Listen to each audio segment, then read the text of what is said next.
Entonces, el contexto, el lugar, el momento y con quién pueden responder a la pregunta de si se puede usar cierto tipo de lenguaje o no. Y el medio de comunicación no puede responder ninguna de esas preguntas, porque el medio de comunicación no puede saber nunca a dónde está llegando, quién lo está escuchando. Por más que tengas un programa al aire que supones que es para adultos, no puedes saber si hay niños escuchándolo. No puedes saber si estás como entretenimiento en un consultorio de un dentista o en un taller de un barrio. Son cosas que el medio no puede controlar. No puede controlar la edad de que lo escucha. No puede controlar el nivel socioeconómico. No puede controlar la trama social a donde está llegando. Por lo tanto, ese simple hecho inhabilita a un medio de comunicación para proferir cierto tipo de lenguaje. Y aquellos que nos educamos profesionalmente en la Escuela de Inocencio Di Giacomo y los que hoy seguimos esa tradición a través de sus hijos, tenemos muy claro eso, y eso se ve en la programación de Radio Libertadores. El éxito de Radio Libertadores está ligado a todo un montón de esos pequeños detalles. Para Di Giacomo la credibilidad del medio era importante. Di Giacomo tenía su corazoncito político, Di Giacomo tenía su opinión formada respecto de un montón de temas, y sin embargo jamás fue capaz de brindar algún tipo de sugerencia, ni siquiera, no la llamemos orden o comentario, sobre qué era lo que se podría o no podría decir, ni sus periodistas, ni los conductores de programas, ni siquiera un locutor de turno, que en Radio Libertadores tenía un poquito más de libertad que en algunos otros medios. El locutor de turno, generalmente, para que la gente entienda, es aquel que dice la hora, el estado del tiempo y el tema que estaban escuchando, y se limitó a eso. El locutor de turno en Radio Libertadores tenía otro tipo de libertades para ser más un hilo conductor, una compañía, que simplemente un reloj cucú, como le decíamos nosotros, que estaba para dar la hora nomás, ¿no? Así que, y a nadie, decía como jamás, siquiera se atrevió a hacer una mera sugerencia. Todos sabíamos las opiniones y la forma de pensar de Inocencio Di Giacomo, y jamás se nos pasó a ninguno de sus periodistas por la cabeza tratar de siquiera esta famosa autocensura de la que se habla, que es por las dudas que el patrón no le guste tal cosa, yo no lo hago, no lo pongo. Hubiera sido una ofensa muy grande para él que nosotros hubiéramos hecho algo así. La libertad, la democracia y la pluralidad formaban parte de la credibilidad de un medio, y eso, con el correr del tiempo, se nota enseguida, pero digamos, se traslada de generación en generación, y los oyentes se lo comentan, y cuando hablan de Radio Libertadores está ligado generalmente a una radio creíble, a una radio seria, a una radio que cuida todos estos detalles que hemos estado enumerando. Por lo tanto, es una radio agradable para escuchar, sabiendo que es una radio que no traiciona, que no traiciona algunos elementos básicos de la convivencia pacífica. Oscar, si hablamos de la historia de Libertadores de estos 15 años, cronológicamente se podría decir o dividir de alguna manera en dos etapas, ¿no? Sí. Esta etapa del comienzo con Inocencio Di Giacomo a la cabeza de Libertadores, y después ya sin Inocencio Di Giacomo con los hermanos Di Giacomo, ¿no? Con Marcelo y Enrique, que seguramente era una etapa diferente y que seguramente muchos miraron a ver qué pasa. Mira, yo creo que Radio Libertadores, como muchos, las dos etapas claramente diferenciadas sean antes del 2002 y después del 2002. Estamos hablando del año de la gran crisis. Y ya como tuvo una sabiduría de echarnos de la radio, por razones obvias de economía, fuimos muchos los que nos fuimos.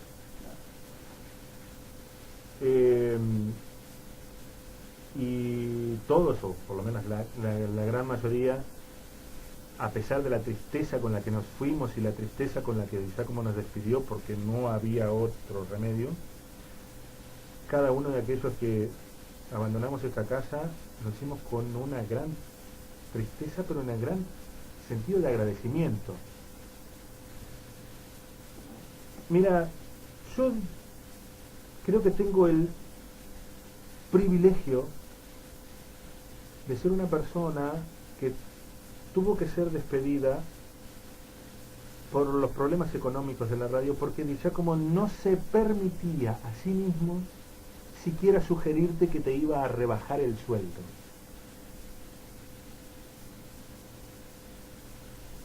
Era ofenderte, plantearte algo así. Cosa que todos hubiéramos estado, creo que hubiéramos estado de acuerdo. La crisis es brutal. Y yo me fui y el último día devolví la llave de las cabinas y la llave de la puerta de enfrente de este edificio, y Giacomo no me las aceptó.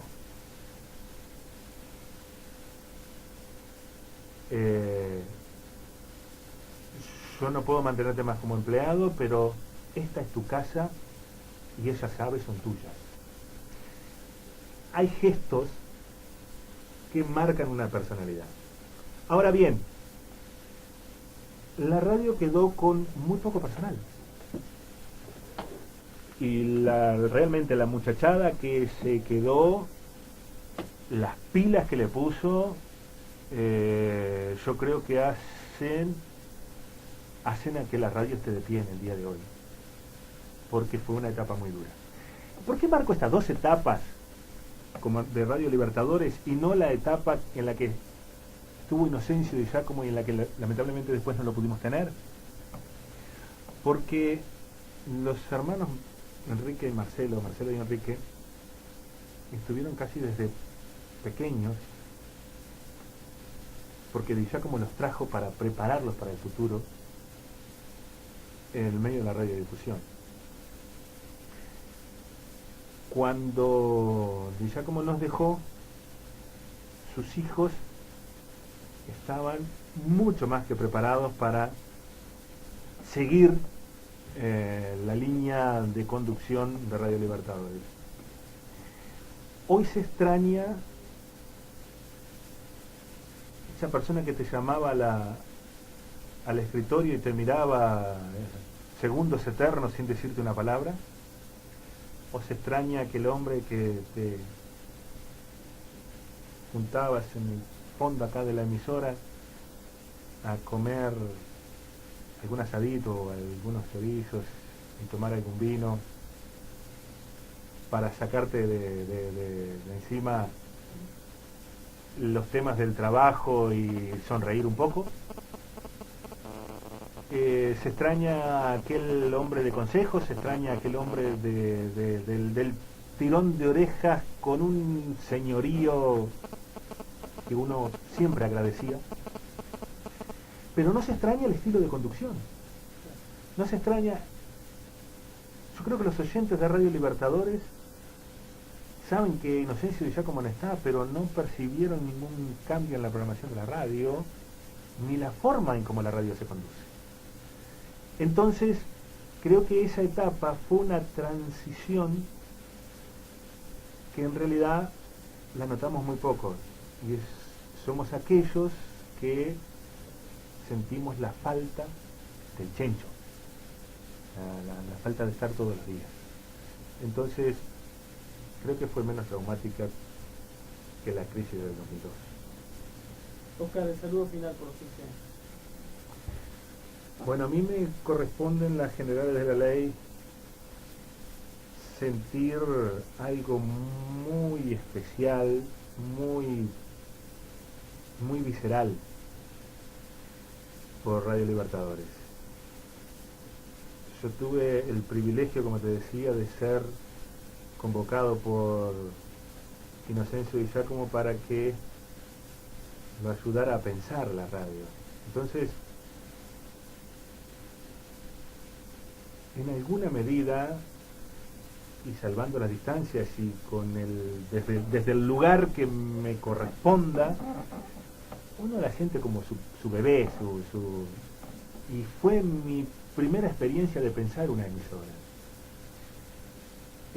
Entonces, si bien Radio Libertadores ha evolucionado respecto de lo que fue en su momento,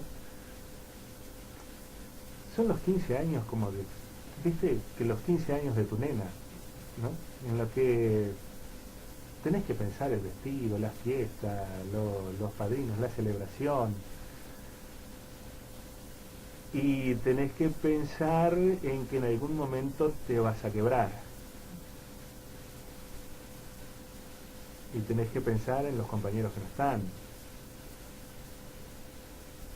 y tenés que pensar en ese gran hombre, y tenés que pensar en todo el legado que dejó. Entonces, 15 años son muy pocos, pero están nutridas de tanta historia, tantas anécdotas, tantos momentos, de los buenos y de los otros, que son los que generan el crecimiento, que saludar a Libertadores en los 15 años es como mirarse el ombligo, como abrazarte contigo mismo con la alegría del deber cumplido. Yo tuve, además, la enorme suerte de pensar y comportarme como Di Giacomo, y eso me permitió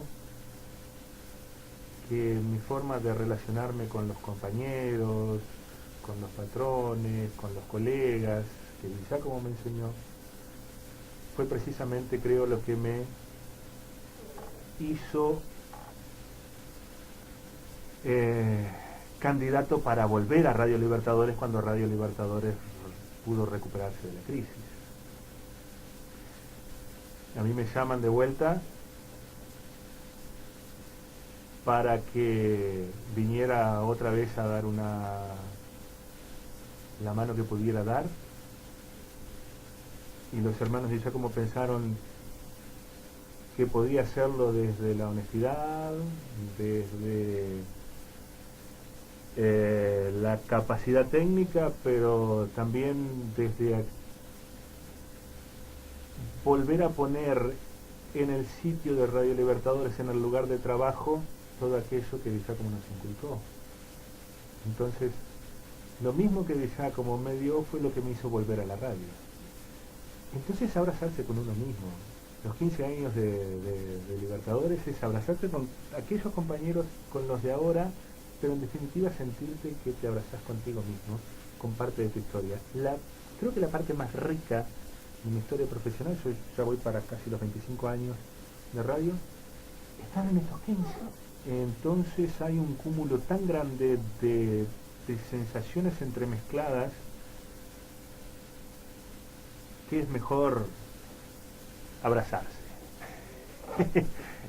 y sentirlos.